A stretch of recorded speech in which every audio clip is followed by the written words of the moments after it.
આજે સુરેન્દ્રનગરની અંદર જોયું તમે, ગઈકાલે દ્વારકામાં ખેડૂતનું ગળું દબાવ્યું છે. આજે સુરેન્દ્રનગરમાં એસપી અને કલેક્ટરે લોકશાહીના ચોથા આધારસ્તંભ એટલે કે મીડિયા ઉપર ગળું દબાવવાનો પ્રયત્ન કર્યો છે. વિરોધ પક્ષ તરીકે મીડિયાની હાજરીમાં ચર્ચા થાય કલેક્ટર અને એસપીની સામે એની સાથે, તો એમાં એને ક્યાં તકલીફ હોય? પણ આ ક્યાંક ને ક્યાંક ખેડૂતોનું, નાગરિકોના ગળા દબાવવા, નાગરિકોના ટાંટિયા ખેંચવા, નાગરિકોને ઉપાડી જવા, બેન દીકરીઓને દાદાગીરીથી ગાડીઓમાં નાખી દેવી અને મીડિયાની હાજરીમાં ચર્ચા કરતા ક્યાંક ને ક્યાંક એસપી અને કલેક્ટર ડરે છે. એનો અર્થ બહુ સ્પષ્ટ છે કે એમને કાં તો ઉપરથી આદેશ છે અથવા તો એણે જે કરેલી ચોરી છે, આ ચોરી લોકોને ખબર ના પડે. મેં તો કલેક્ટરને જ્યારે મેં વાતની શરૂઆત કરી ત્યારે પણ કલેક્ટરને કહ્યું હતું કે એક નાગરિક તરીકે હું ન્યાયાધીશ પાસેથી વાત કરું છું અને એમને એક અરજ કરું છું કે અમને શું કામ ભાઈ અમારી મીડિયાની હાજરીમાં, મીડિયાની ઉપસ્થિતિમાં, એમાંના કેમેરાની ઉપસ્થિતિમાં શા માટે ચર્ચા કરવા દેવામાં નથી આવતી? આ તો ક્યાંક ને ક્યાંક લોકશાહીનું જાહેરમાં ચીરહરણ છે. મીડિયા જગત ઉપર ડાયરેક્ટ થયેલો પ્રહાર છે. ખેડૂતો, નાગરિકો, આગેવાનો ઉપર તો પ્રહાર છે જ, હારે હારે મીડિયા ઉપર પણ થયેલો આ પ્રહાર છે. એક બીજી વસ્તુ આપણે નોટિસ કરી, તમે કલેક્ટરને આવેદનપત્ર આપવા માટે ઘણી બધી જગ્યાએ કચ્છમાં ગયા છો, મોરબીમાં ગયા છો. અહીંયા પ્રેમસુખ ડેલુ સાહેબની હાજરી તમે કઈ રીતે જોઈ કલેક્ટર ઓફિસમાં એમની હાજરી? નહીં, અમે જો કચ્છમાં ગયા ત્યારે પણ એસપી હાજર હતા, મોરબીમાં ગયા ત્યારે પણ એસપી હાજર હતા. એટલે કલેક્ટર અને એસપી બંને ઉપસ્થિત રહ્યા, એમાં કોઈ અમને ક્યારેય કોઈ વાંધો નથી હોતો અને એનાથી કોઈ નથી પડતો. પણ કલેક્ટર સાહેબના જવાબ કરતા એમના જવાબ વધારે. પણ જે રીતે નીચે પોલીસનું જે શું કહેવાય, એક દમનકારી જે નીતિ હતી, 5 જ જણા આવે, બરાબર છે, પછી આગેવાનોની વાત થઈ તો તમે જોયું હશે કે મહેશભાઈ રાજકોટિયા છે અમારા, બરાબર છે, એમને અંદર આવવા નહોતા દેતા, એના માટે મારે પાછું સ્પેશિયલ જવું પડ્યું એમને લઈ આવવા. તેમ છતાંય જયેશભાઈને તો આવવા જ ના દીધા. પછી આપણે પ્રેમસુખ ડેલુ સાહેબને કહી અને જયેશભાઈને ઉપર બોલાવડાવ્યા. એટલે આ જે નીતિ છે, આ ખરેખર જે એસપી અને કલેક્ટર સાહેબ જે ઓફિસમાં બેઠા હતા, એ ઓફિસ ગુજરાતના અને ભારતના નાગરિકો જે ટેક્સ પે કરે છે એનાથી બનેલી ઓફિસ છે. જે એ ખુરશી પર બેઠા છે એ ખુરશી પણ ટેક્સ પેયરના કારણે છે અને જે પગાર એને થાય છે એ જનતા જે ટેક્સ આપે છે એમાંથી એને પગાર થાય છે. એટલે ક્યાંક ને ક્યાંક એવું લાગે છે કે અત્યારે વર્તમાન સરકારની જે નીતિઓ છે, બરાબર છે, એના ઉપરથી બહુ મને કહેતા જરાય આંચકો નથી લાગતો કે ગાંધીનગરમાં બેઠેલા જે જનતાએ ચૂંટેલા પ્રતિનિધિઓ, એટલે મુખ્યમંત્રી હોય કે ઉપમુખ્યમંત્રી હોય કે અલગ અલગ વિભાગોના મંત્રીઓ હોય, એ માત્ર અને માત્ર રિમોટ કંટ્રોલ હોય અને બ્યુરોક્રેસી જે છે એ આખે આખું જનપ્રતિનિધિઓ ઉપર હાવી થઈ ગયું હોય એવું આના ઉપરથી બહુ સ્પષ્ટ સંદેશો જાય છે. પણ આવનારા દિવસોમાં બેન મને આખો વિશ્વાસ છે કે જે રીતે ગુજરાતની અંદર અત્યારે ખેડૂતોના ગળે હાથ નાખવામાં આવે છે, લોકશાહીના ચોથા આધારસ્તંભ મીડિયાને એમનો કેમેરો પણ ખોલવા દેવામાં ન આવે, એટલે આ ક્યાંક ને ક્યાંક લોકશાહીની પણ ઠોકશાહી તરફ ગુજરાત આગળ વધી રહ્યું હોય એવું બહુ સ્પષ્ટ લાગે છે. ભાઈ, આપ કચ્છમાં ગયા હતા, વાંડિયામાં આપણે ડિબેટ પણ કરી હતી અને કિસાન સંઘ ગાંધીનગરમાં આંદોલન કરવાનું હતું. 12 તારીખનું એ આંદોલન રદ થયું. પછી કિસાન સંઘ ઉપર અનેક જાતના આક્ષેપો થયા, તમે પણ અનેક આક્ષેપો કર્યા હતા. શું લાગે છે, તમે જે 15 જૂનની વાત કરો છો, આ આંદોલન ગાંધીનગર પહોંચશે અને સરકાર પહોંચવા દેશે ખરી? કેમ કે આપણે વાત કરી જ છે હમણાં, લોકશાહી તો છે જ નહીં. બેન, જો મેં ભારતીય કિસાન સંઘ ઉપર જે આક્ષેપો કર્યા હતા, મેં કહ્યું હતું 12 જૂને કંઈ થશે નહીં, આ જશે જ નહીં. એની પહેલાં સરકાર સાથે બેઠકની એક વિડીયો આવશે, બરાબર છે, સમાધાનની વાતો આવશે અને 12 જૂને નહીં પહોંચે. એવી જ રીતે આમ આદમી પાર્ટીના કેટલાક આગેવાનોએ ત્યાર પછી, બરાબર છે, જેવું અમે અહીંયા ટ્રેક્ટર રેલી કાઢી અને એક માહોલ ઊભો થયો, બરાબર છે, એટલે માહોલનો લાભ લેવા માટે આમ આદમી પાર્ટી મેદાનમાં આવી અને ચલો ગાંધીનગરનો નારો આવ્યો. કંઈક 20-25 જણા ગયા અને ઉર્જા મંત્રી સાથે બેઠક પણ કરી, બરાબર છે, અને ત્યારે એમણે કંઈક 20 કે 22 તારીખે કંઈક એ લોકો ગયા હતા અને 27 તારીખ સુધીનું અલ્ટિમેટમ આપીને આવ્યા હતા. તો એ 27 તારીખ વહી ગઈ અને 3 મહિના થઈ ગયા છે. તો કેમ કોઈ હવે પછી આગળ કોઈ પ્રક્રિયા નથી થતી? એટલે માત્ર ભારતીય કિસાન સંઘ છે એ તો ભાજપની ભગીની સંસ્થા છે, ખેડૂતોની પીઠમાં ખંજર ભોગવાનું કામ કરે છે. જે ખેડૂતોના કચ્છના વાંઢિયાના ખેડૂતોની માંગ એક વીજ પોલ દીઠ 35 લાખ રૂપિયા હતી, બરાબર છે, કંપની ત્યારે 22 લાખ રૂપિયા દેવા માટે તો તૈયાર થઈ ગયું એવું કેટલાક ખેડૂતો મને કહેતા હતા. અને પછી વાંઢિયાવાળું આંદોલન આખું ઊભું થયું, બરાબર છે. અને એ જ કિસાન સંઘે ખેડૂતોને બોલાવીને એવું કહ્યું કે અમારાથી 17 લાખ કે 18 લાખ જ અપાવાય એમ છે, તમારે લેવા હોય તો લ્યો, નહીં તો તમે તમારી રીતે લડો. ત્યારે સવાલ એ ઊભો થાય છે કે 22 લાખેથી 17 લાખ માટે લઈ આવવા માટે, એટલે કે ખેડૂતોને ઓછી કિંમત મળે એના માટે ભારતીય કિસાન સંઘ લડતું હતું, કે 17 લાખેથી 27 લાખ મળે, 32 લાખ મળે એના માટે લડતું હતું? એની સામે અમે કહીએ, મોરબીની અંદર જ્યારે અમે લડાઈની આ શરૂઆત કરી ત્યારે 7-8 લાખ રૂપિયા આપતા હતા. આજે કંપનીવાળા મોરબીની અંદર ખેડૂતોને સામેથી કહે છે 47 લાખ લઈ લો, 52 લાખ લઈ લો. જામનગરની આજે એમ ખેડૂતોને ઓફર કરે છે 38 લાખ લઈ લો, 40 લાખ લઈ લો. તો અમને એ વાતનો આનંદ છે કે 7 લાખેથી 47 લાખે, 7 લાખેથી 37 લાખે તો અમે પહોંચાડ્યા. અને એટલું જ નહીં, અમે દરેક ગામમાં જ્યાં જ્યાં મિટિંગો કરી દરેક જગ્યાએ અમે કહ્યું હતું ખેડૂતોને કે જાગૃત થાવ, અવેરનેસ લઈ આવો. જે અત્યાર સુધીમાં શું થતું હતું બેન, જ્યારે કલેક્ટર હુકમ કરી દે, હુકમ થઈ જાય, હુકમ લઈ પોલીસ પ્રોટેક્શન સાથે જ્યારે ખેડૂતના ખેતરમાં પોલીસ ને કંપનીને આવે ત્યારે ખબર પડતી હતી. અમારી આ લડાઈનું પરિણામ એ છે, આજે 15 તારીખ વાળા ઉપર પછી જઈએ, પણ અત્યાર સુધીની લડાઈનું પરિણામ એ છે કે આજે કંપનીનું જાહેરનામું આવે છે ને, તો ખેડૂતો એમાં શું વાંધા લેવા ને એ વાંધા લેવા માટે તૈયાર છે. અને એનું મોટામાં મોટું ઉદાહરણ KPS 3 જે લાઈન નીકળી, તો એમાં તમે જોયું હશે હજારો ખેડૂતોએ અહીંયા રૂબરૂ જઈ અને વાંધાઓ દીધા, હજારો ખેડૂતોએ મેઇલ કર્યા, અને કેટલાક ખેડૂતો તો ત્યાં બી લાઈન મેપ લેવા માટે અદાણી ઓફિસે ગયા, અને એના વિડીયો પણ તમે જોયા હશે. એટલે કંપની હવે લાયસન્સ લેવાની પ્રક્રિયા કરવા માટે જે પહેલું 60 દિવસનું જાહેરનામું આપે છે ત્યાંથી ખેડૂતો લડવા તૈયાર થઈ ગયા છે. એ જ રીતે દ્વારકા જિલ્લાની અંદર KP એનર્જીની જે વીજ લાઈન નીકળે છે એનું જે જાહેરનામું આવ્યું છે તો ખેડૂતો સુરત સુધી પહોંચ્યા છે. એટલે આ જે લડાઈની શરૂઆત અને જાગૃતિ જે છે, બરાબર છે, ડાયરેક્ટ કોઈ લાભ લેવા માટે અમે નથી આવ્યા. તો ખેડૂતો શું કામ જાગૃત કરીએ, તો ખેડૂતોને શું કામ માહિતગાર કરીએ? માહિતગાર થશે તો કોઈક ખેડૂત લડશે, બરાબર છે. એટલે ભારતીય કિસાન સંઘ ખેડૂતોને મૂર્ખ બનાવી રાખવા માંગે છે. એ કોઈ કાયદાથી માહિતગાર ના થાય એના પ્રયત્નો છે. એની જગ્યાએ અમારા પ્રયત્નો છે ખેડૂત માહિતગાર થાય, કાયદાથી જાણકાર થાય. એના માટે અમે 2 દિવસનો સેમિનારે કરેલો છે, અને 2 દિવસમાં એટલે જ ગુજરાતના ખેડૂતો જાગૃત થયા છે. અને વાત રહી 15 તારીખે, બેન, ગુજરાતની અંદર દારૂ અને ડ્રગ્સ માફિયાઓને સંપૂર્ણ છૂટ. ગુજરાતમાં દારૂ અને ડ્રગ્સ માફિયાઓને સંપૂર્ણ છૂટ.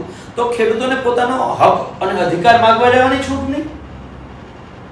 જો ગુજરાતમાં દારૂ અને ડ્રગ્સ માફિયાઓ ખુલ્લેઆમ વેપાર કરી શકતા હોય તો ગુજરાતનો ખેડૂત પોતાનું ટ્રેક્ટર લઈ અને પોતાનું ખેતીનું હથિયાર જે છે, સાધન જે છે, એ સાધન લઈને ગાંધીનગરમાં જઈ શકે. અને સરકાર રોકવી તો રોકવાના ભલે પ્રયત્ન કરે, પણ ગુજરાતને ખબર તો પડશે ને કે એક બાજુ ડ્રગ્સ અને દારૂ માફિયાઓ બેફામ છે અને બીજી બાજુ ખેડૂત પોતાનો હક માંગવા જાય છે તો એમને રોકવામાં આવે છે. આજે સુરેન્દ્રનગરમાં પણ આપણે જોયું છે કે જે રીતે રોકવામાં, વધીને શું કરશે? રોકશે ને. અમે શાંતિથી ગાંધી ચિંધ્યા માર્ગે અમે લડાઈ કરવા માંગીએ છીએ. અમારે કોઈ ઘર્ષણ નથી કરવું. પણ અમે સરકારને મોરબીમાં એક ઈશારો આપ્યો હતો જ્યારે ટંકારાથી મોરબી ગયા ત્યારે કે આ સરકાર સાંજમાં સમજી જજો, નહીં સમજો તો આવનારા દિવસોમાં આ રેલો ગાંધીનગર આવશો. અને અમે ત્યારે મોરબીમાં કહ્યું હતું ને આજે અમારી એ જ માંગ છે. જેવી રીતે રાજસ્થાન સરકારે કેન્દ્ર સરકારના કાયદા મુજબ SOP કરી છે માર્કેટ ભાવના 4 ગણું વળતર આપવાના, તો એ SOP બનાવો. જો એ ના કરી શકતા હો, અમે તો 3 વિકલ્પ આપીએ છીએ સરકારને. એ ન કરી શકતા હો તો ખેડૂતને 2 કરોડ રૂપિયા રોકડાએ થાંભલા દીઠ આપી દો. જો એ ના કરી શકતા હો તો જેવી રીતે મોબાઈલ ટાવર કંપનીઓ છે, બરાબર છે, રાજકોટમાં તમારી ઓફિસ છે ને, ઓફિસની ઉપર મોબાઈલનો ટાવર છે, તો એ માસિક 70,000 કે લાખ રૂપિયા ભાડું આપે છે. એવી જ રીતે ખેડૂતના ખેતરમાં થાંભલો પૂતે છે ત્યાં માસિક 30,000 રૂપિયા ભાડું આપી દો. એટલે મારી 3 માંગ એક માંગ છે ને, એક માંગમાં અમે સરકારને 3 વિકલ્પ આપીએ છીએ કે આ 3 વિકલ્પ પૈકી સરકાર અને કંપની સાથે બેસીને ચર્ચા કરી અને નક્કી કરે કે ખેડૂતોને કયો વિકલ્પ આમાંથી ખેડૂતોએ આપેલો આમાંથી કયો વિકલ્પ પસંદ કરવો, એમાં અમે ગુજરાતનો એક ખેડૂત ના નહીં પાડે, હું ગેરંટી આપું છું, બાંયધરી આપું છું. પણ સરકાર એના તરફ આગળ તો વધે. સરકારે માત્ર અને માત્ર એક જ સ્લોગન કરીને આગળ હાલે છે, ખેડૂત હટાવો કંપની બચાવો, ખેડૂત હટાવો કંપની બચાવો. અને આ સ્લોગન ઉપર 15 જૂને બરાબર છે, આ સ્લોગન ઉપર 15 જૂને ગુજરાતના ખેડૂતો ટ્રેક્ટરનું પૈડું ફેરવશે. પણ ભાઈ આપણે સુરેન્દ્રનગરની વાત આવે એટલે સામાન્ય રીતે કમેન્ટો વિડીયો જે વાયરલ થઈ છે એમાં કમેન્ટો આવે છે કે સુરેન્દ્રનગરના નેતા ક્યાં ગયા? તમે સમજી ગયા શું કહેવા માંગુ છું? અરે ખુલીને પૂછી લો. મારી વાત પૂરી નથી થઈ, હું બોલું છું. જી. તો જ્યારે રાજુ કરપડાની વાત આવે છે ત્યારે રાજુ કરપડાના મોઢેથી પણ ઘણી વખત એ શબ્દો સાંભળ્યા છે કે પાલભાઈ અને મારે ખૂબ સારી મિત્રતા છે. અને પાલભાઈ ખેડૂતના મુદ્દે વાત કરીએ તો કાયદાનું જેટલું નોલેજ છે ભાગ્યે જ કોઈ નેતા પાસે હશે જેટલું પાલભાઈ પાસે કાયદાની દ્રષ્ટિએ ખેડૂતો માટેનું નોલેજ છે. વિધલાઇનનો મુદ્દો હોય કે કોઈ પણ મુદ્દો હોય તો મેં ઘણા બધા કાયદા, ખેડૂતોના પાક વીમાના નિયમો, ઘણું બધું મેં એમની પાસેથી શીખવું છે. આ મેં લીધેલા ઇન્ટરવ્યુમાં રાજુભાઈના શબ્દો છે. તો રાજુભાઈને અત્યારે ખેડૂતો મુદ્દે મૌન છે. તમે એમનો કોઈ સંપર્ક કર્યો છે? સુરેન્દ્રનગર આવ્યા છો તો તમારા ભાઈના સારા સંબંધો છે, કોઈ તો સંપર્ક થયો છે? નહીં, મારે રાજુભાઈ સાથે 3 દિવસ પહેલા જ વાત થઈ. મારા ખૂબ સારા મિત્ર છે. એનાથી હું તો એમ કહું કે અમારા બે વચ્ચે પારિવારિક સંબંધ છે. રાજુભાઈ મારા ઘરે ફેમિલી સાથે આવે છે, હું એમના ઘરે ફેમિલી સાથે જાઉં છું અને હું નાના ભાઈ જેવો છે. પણ એનો અર્થ એવો છે કે એ ભાજપમાં છે, બરાબર છે, એટલે બધું બદલાઈ જાય. એ તો જે સંબંધો છે એ તો સંબંધો રહેવાના જ છે બેન. પણ જ્યારે ખેડૂતની વાત આવે ને ખેડૂતના મુદ્દાની વાત આવે ત્યારે એ સામે છે ને અમે અહીંયા છીએ. રાજુભાઈમાં હમણાં જ એક મીડિયાના મિત્રે મને પૂછ્યું તો મેં મીડિયામાં પણ કહ્યું, આજે ગુજરાતના અવાજમાં પણ કહું છું, રાજુભાઈ ભાજપમાં ગયા જ નથી. રાજુભાઈ ભાજપની જેલમાં છે અને જેલમાં રહેલો માણસ કોઈ દિવસ એનો બુલંદ અવાજ બહાર આવી શકે જ નહીં. અને રાજુભાઈ જ્યારે જોડાવાના હતા ત્યારે મને મીડિયાના મિત્રોએ પૂછ્યું ત્યારે મેં કહ્યું હતું રાજુભાઈ જેલમાં જાય છે ભાજપની, એક જેલમાંથી બહાર નીકળી અને બીજી જેલમાં જાય છે. રાજુભાઈ એના અંતરાત્માને પૂછો તો એ એમ જ કહેશે કે હું ભાજપમાં મારી મરજીથી નથી. પણ એ તો વખાણ કરે છે ભાજપના. એ તો ભાજપમાં જેટલા છે એ બધાને વખાણ કરવાનો ઉપરથી આદેશ છે તો એને તો અહીંયા તો કરવો જ પડે ને. હમણાં આપણે તમે સુરેન્દ્રનગર અત્યારે હમણાં જ જોયું કલેક્ટર ઓફિસમાં જેવું એસપી સાહેબે કહ્યું, બરાબર છે, તો નીચેના ડીવાયએસપી કે કોઈ પીઆઈ કે હતા તો એ દોડીને પરબારા કેમ કામે લાગી ગયા? તો એ તો ઉપરથી ભાજપમાં એ જ આદેશ છે કે ત્યાંથી કોઈ પણ બહારથી આવે, બરાબર છે, એટલે એને ચિઠ્ઠી આપી દેવામાં આવે ને ચિઠ્ઠી મુજબ એને બોલવાનું છે. અને એ મુજબ મેં રાજુભાઈનું સ્ટેટમેન્ટ પણ સાંભળ્યું છે, બરાબર છે, કે ભાઈ કોંગ્રેસમાં અગાઉ આમ થતું હતું તેમ થતું હતું, બરાબર છે. જે અગાઉ ભાજપના આગેવાનો જે વાત કરતા હતા એ જ વાત રાજુભાઈ કરે, કારણ કે એને ચિઠ્ઠી તો કમલમમાંથી આપવામાં આવે છે.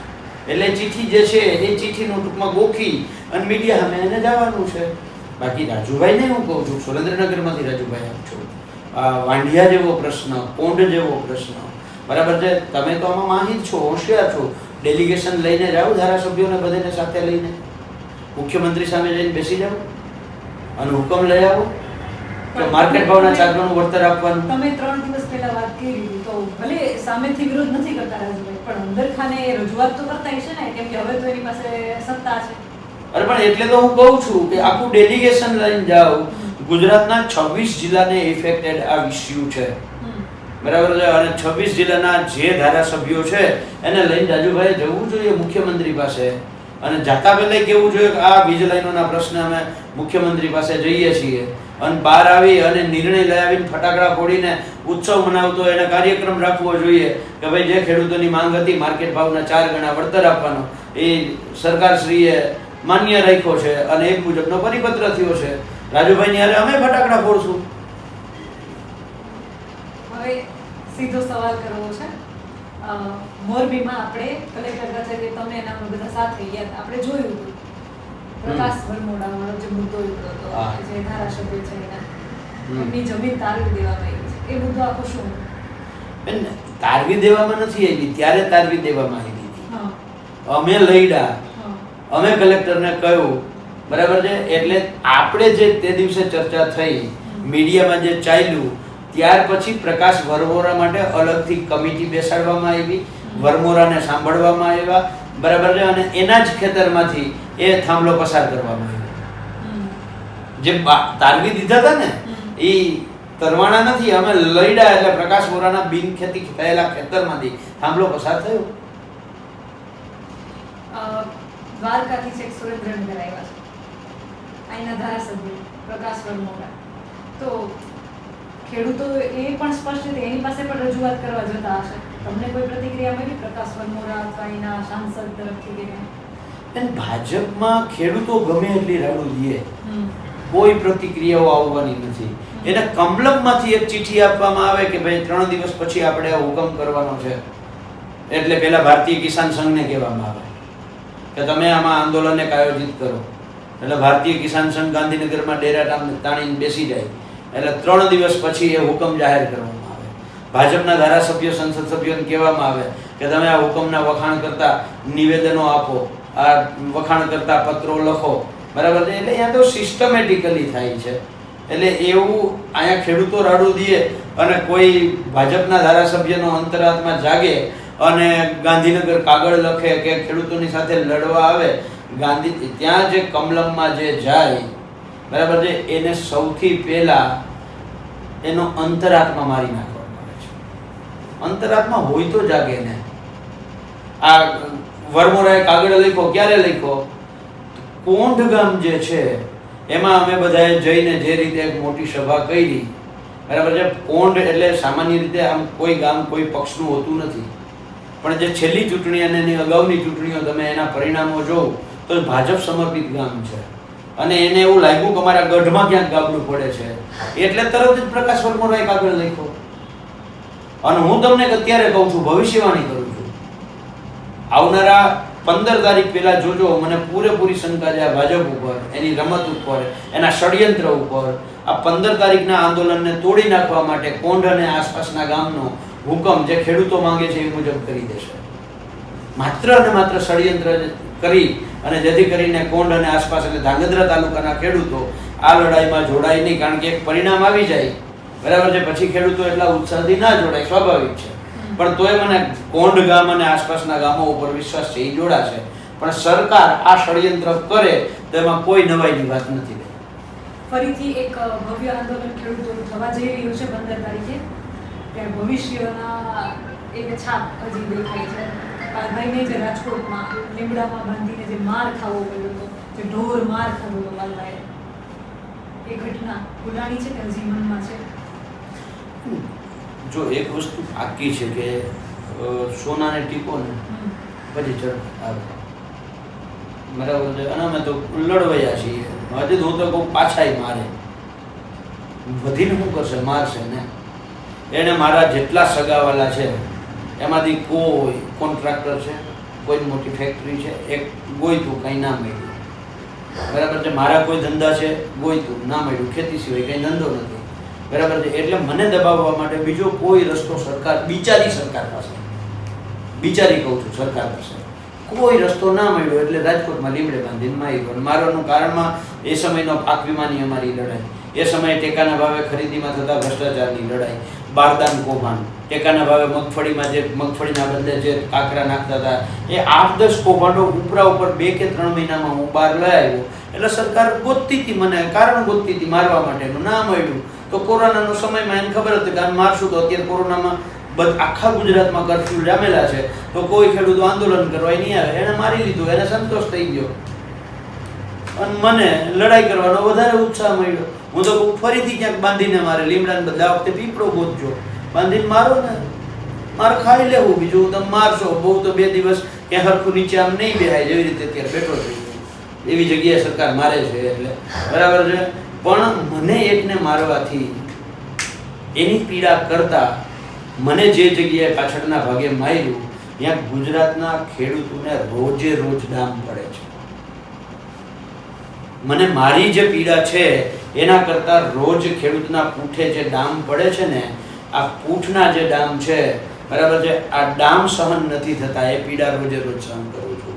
ખેડૂતનું ગળું દબાવવાના જે વિડીયો જ્યારે જોઈ છે ત્યારે જે પીડા થાય છે, આ પીડા સહન નથી થતી એટલે માર ખાવા તૈયાર થઈ ગઈ છે.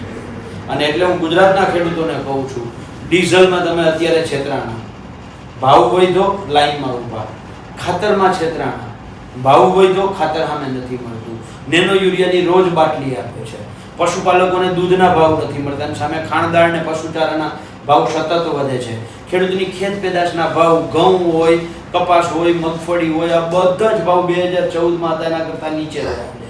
એની સામે દવા, ખાતર, બિયારણ, ડીઝલ, મજૂરી, ખેતોજાર, તમામ વસ્તુના 3 થી 4 ગણા ભાવ વધ્યા છે. એટલે આવક ડબલ કરવાની જે લોકો વાત કરતા હતા એને ખેડૂતોની જાવકમાં એટલે કે ખર્ચમાં 3 ગણો વધારો કર્યો અને આવક અડધી કરી છે. એટલે આ બધી જ વાતોને લઈ અને 15 જૂન 2026ના રોજ ગુજરાતના ખેડૂતોને અમે આહવાન કરીએ છીએ કે આ લડાઈ તમારી છે. ગુજરાતના કોકરોચ, જે ગુજરાતના ખેડૂતના દીકરા છે, જે બેરોજગાર છે, જેને કોકરોચ કહેવામાં આવ્યા છે, આવા તમામ કોકરોચને હું કહું છું કે તમારા બાપની લડાઈ લડવા માટે તો હવે તો બહાર નીકળો. ક્યાં સુધી આપણે શાંતિથી બેસી રહીશું? ઉઠાવો ટ્રેક્ટર અને પહોંચો ગાંધીનગર. એટલે હું ગુજરાતના તમામ કોકરોચ અને કોકરોચને આગ્રહ કહું છું કે આપણા બાપની લડાઈ આપણે લડવી અત્યારે ખૂબ જરૂરી છે. જો આજે નહીં જાગીએ તો આવનારી પેઢી આપણને માફ નહીં કરે. એટલે હું ગુજરાતના ખેડૂતો, ખેડૂતના દીકરાઓ, ખેડૂતની દીકરીઓ તમામને આહવાન અને હાકલ કરું છું કે 15 જૂને આવો આપણે સૌ સાથે મળી અને ગુજરાતમાં ગાંધી ચિંધ્યા માર્ગે એક એવી લડાઈ કરીએ કે જેની આખી ગુજરાતની આખો દેશ નોંધ લે. પણ ભાઈ કોકરોચ નામ તમે લીધું છે, કોકરોચ જનતા પાર્ટી ઓચિકતાની ઊભી થઈ, ટૂંકમાં જે રીતે ભવિષ્ય હોય 4-5 દિવસની અંદર તામઝામ કરી, સારા એવા ફોલોવર્સ દેખાણા, પણ જે રીતે પરિણામ જોઈએ એ રીતે દેખાવાનું નથી. પણ એક વસ્તુ એના જે ફોલોવર્સ છે ને એને આપણે એક વસ્તુ સમજાય કે ક્યાંક ને ક્યાંક જનતાનો જે યુવાધન છે એનો આક્રોશ તો છે કે ફોલોવર્સની સંખ્યા છે એ આક્રોશની સંખ્યા છે. બેન 100%. જો પહેલી વસ્તુ એ છે કે અચાનક નથી આવી. તમે જો આર્મીમાં જે ભરતી હતી 4 વર્ષ વાળું શું રૂપક એક નામ આપ્યું હતું, બરાબર છે, એ પછી લગભગ ભારતની અંદર 80 રાષ્ટ્રીય કક્ષાના અલગ અલગ એક્ઝામોના 80 એક્ઝામોના પેપર પૂછ્યા. પહેલી વખત નથી, બરાબર છે. ધીરે ધીરે જે આક્રોશ ઊભો થયો હતો અને એમાં એને કોકરોચ ગયા છે. એનો બીજો અર્થ એવો છે કે કોકરોચ ગંદકી હોય ત્યાં થાય. એનો અર્થ એવો કે દેશમાં બ્યુરોક્રેસીમાં ગંદકી છે, દેશમાં પોલિટિક્સમાં ગંદકી છે. હવે જ્યાં ગંદકી જ હોય તો ત્યાં કોકરોચ જ હોવાના છે. અને જે બેરોજગારો છે એને પોતે સ્વીકારી લીધું, સહજ સ્વીકારી લીધું, હા હું કોકરોચ છું, હા હું કોકરોચ છું, અમને કંઈ એમાં ઓલું છે જ નહીં, અમે કોકરોચ છીએ, બરાબર છે. એ કોકરોચ જે છે એ ગંદકીમાં, બરાબર છે, સડાને, એ મરેલા જીવને, મરેલી આત્માઓને, આમ તો એવું કહેવાય, બરાબર છે, એ ઢંઢોળવા માટે બહાર નીકળ્યા છે. અને એ જે છે એ સોશિયલ મીડિયા પ્લેટફોર્મની પાર્ટી હતી, જમીન ઉપરની પાર્ટી નહોતી, બરાબર છે. એને સરકાર એનાથી સોશિયલ મીડિયા પ્લેટફોર્મમાં ઊભી થયેલી પાર્ટીથી એ સરકાર બી ગઈ. જે 56 ઇંચની છાતીની વાતો કરે છે એ જ 56 ઇંચની છાતીવાળી સરકાર, બરાબર છે, એક જીવ જંતુ, આમ તો જીવે નહીં જંતુ, કોકરોચથી બી ગઈ. એટલે એ કેવડી 56 ઇંચની છે એ એના ઉપરથી સ્પષ્ટ થાય છે. અને એનું પરિણામ તો છે જ ગુજરાતમાં નહીં, ભારતમાં, આખા દેશમાં યુવાનો આક્રોશિત છે, જે તમે કહ્યું છે એ બરાબર છે. અને એ આવનારા દિવસોમાં એ આક્રોશ સામે પણ દેખાશે. એટલે તો હું ગુજરાતના કોકરોચને આમંત્રણ આપું છું, આહવાન કરું છું, હાકલ કરું છું કે આ પ્લેટફોર્મ ગુજરાત સંઘર્ષ સમિતિ, કિસાન કોંગ્રેસ, આ પ્લેટફોર્મ તમારું છે. આપણા બાપદાદાની એટલે કે આપણી જમીનની, આપણી માની આ લડાઈ છે. આવો આપણે સૌ સાથે મળીને લડાઈ કરીએ. સીધો જ સવાલ પૂછવો છે. એક બાજુ પેટ્રોલ ડીઝલની લાંબી લાઈનોમાં ખેડૂતો ઊભા હતા, ત્યારે એક વિડીયો આવ્યો હતો મેલોડી ચોકલેટ. આ વિડીયાને ખેડૂતના દીકરા તરીકે અને કોંગ્રેસના નેતા તરીકે તમે કઈ રીતે જોયો? બેન, હું તો ભારતના નાગરિક તરીકે જો, પહેલા હું દેશનો નાગરિક છું અને નાગરિક તરીકે મારા દેશના વડાપ્રધાને એવું કહ્યું હતું વિદેશ પ્રવાસ ના કરવો, બરાબર છે. અને અમે માની લીધું, આપણે નથી જવું. અને અમને ખબર નહીં, ભૂતાન હવાર જ પાછા સમાચાર આવ્યા કે એ તો નીકળી ગયા મેલોડી લઈને. અને પાછા કોને દેવા ગયા હતા? મેલોડી. જે દેશના વડાપ્રધાન પોતે લોકોને સલાહ આપવા પૂરતું જ કામ કરે અને સામે અમલ એનો 1% ના કરે તો જનતા છે સ્વાભાવિક ના જ કરે બેન. અને મેલોનીજીને ઓલી શું કહે મેલોડી આપી તો અત્યારે પાછા ભાજપવાળા ક્યાંક ને ક્યાંક મેલોડી વિતરણના કાર્યક્રમો કરે છે. એટલે આ શું કહેવાય બાકી આના માટે વધારે વિશેષ તમે લાલજીભાઈને પૂછશો તો એ રાષ્ટ્રીય આગેવાન છે અમારા અને વ્યવસ્થિત રીતે જવાબ પણ લાલજીભાઈ જ આપી શકશે. અને હું અપેક્ષા રાખું તમને કહું છું લાલજીભાઈને 100% સવાલ પૂછજો. છેલ્લો સવાલ મારે તમને એ પૂછવો છે કે હવે જે 15 તારીખનું આપણે આયોજનની વાત કરીએ આશરે કેટલા ખેડૂતોમાં જોડાઈ શકે છે, કેટલા ટ્રેક્ટરો જોડાશે અને શું આયોજન છે? બેન અમે ખેડૂતના દીકરા છીએ. અમે અમુક આંકડાઓમાં માંગીએ છીએ. દાખલા તરીકે શકુનનો ₹100, ₹11, ₹21, ₹51, ₹101, ₹1111, બરાબર છે. આ આપણે એક શકુનનો આંકડો છે. એવી રીતે અત્યારે અમે ખાલી જાહેરાત એવી કરી છે કે 1111 ટ્રેક્ટર આવશે, બરાબર છે. અમને વિશ્વાસ છે કે આમાં પાછળ હજી એક એકડો કદાચ વધી જાય, પૂરો વિશ્વાસ છે કે આમાં હજી એક એકડો વધી જશે, એનાથી ઓછા ટ્રેક્ટર તો નહીં, બરાબર છે. એટલે ગુજરાતના ખેડૂતો માટે ઘણા સમય પછી આખા ગુજરાતના અલગ અલગ વિવિધ ખેડૂત સંગઠનો સાથે મળીને, બરાબર છે, અને ભાજપ અને આમ આદમી પાર્ટી સિવાયના તમામ રાજકીય પક્ષો પણ સાથે મળીને, બરાબર છે, આ લડાઈ કરવા જ્યારે નીકળે છે તો સરકાર આજની જ તમને સુરેન્દ્રનગરમાં આજે કાર્યક્રમ હતો અમારા પ્રવીણભાઈ પટોડિયાને ગઈકાલે પોલીસે ઘરે પકડી દીધા. અહીંયા મંજૂરી મળી ગઈ છે અને તેમ છતાંય પ્રવીણભાઈ નથી આવવા દીધા. મને ખબર છે સરકાર એ પ્રયત્ન કરશે પણ સરકાર કેટલાક પ્રવીણને રોકશે? જ્યારે આખું ગુજરાત આખા ગુજરાતના ખેડૂતો અને એના બધા જ કોકરોચ દીકરા દીકરીઓ જો બહાર નીકળે તો સરકાર કોને અને કેટલાને રોકશે?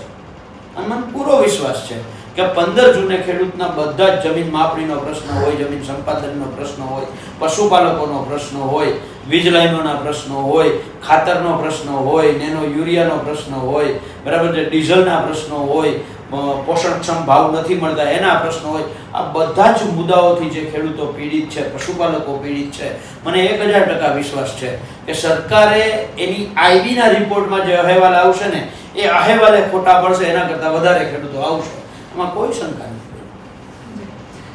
પાલભાઈ જે રીતે વાત કરી અને ખેડૂતો ઉપર જે રીતે અત્યારે દમન ગુજારવામાં આવી રહ્યું છે એ સ્થિતિ આપણે જોઈ છે કે માત્ર ખેડૂતો સાથે અભદ્ર વર્તનની પણ હવે ગળા સુધી વાત આવી ગઈ છે. આપણે સૌએ એ વિડીયો જોયો હતો દેવભૂમિ દ્વારકાનો કે રીતસરનું ખેડૂતનું ગળું પકડવામાં આવે છે અને છતાંય આપણે હજુ બોલતા નથી. ખબર ને આપણે કઈ ઊંઘમાં છીએ. એક સમય હતો કે જ્યારે અમસ્તી વાત હતી ને તો આપણે રોડ રસ્તા ઉપર ઉતરી આવતા, ગેસના બાટલાના ભાવ વધે એટલે સીધી જ મહિલાઓ નીકળતી. પણ આજે એ વસ્તુ દેખાતી નથી જે પહેલાં દેખાતી હતી. આપણે આળસુ થઈ ગયા છીએ કે આપણે દેશ પ્રત્યે પ્રેમ નથી વેચો, કાં તો તાનાશાહી એટલી વધી ગઈ છે કે લોકો અવાજ ઉઠાવતા ડરે છે. કારણ કે જે ગામડાઓમાં જાઉં છું, જે લોકોને મળું છું, એ મોટા ભાગના લોકો એમ કહે છે કે બેન બોલશું તો બીક લાગે. હું પૂછું કે શેની બીક? તો કે બેન અમને જેલમાં પૂરી દેશે તો. એટલે હવે આપણે વિચારવાનું છે કે લોકશાહીની જે આપણે વાતો કરી રહ્યા છીએ એ લોકશાહી વાસ્તવમાં બચી છે કે નહીં. જોતા રહો ગુજરાત અવાજ.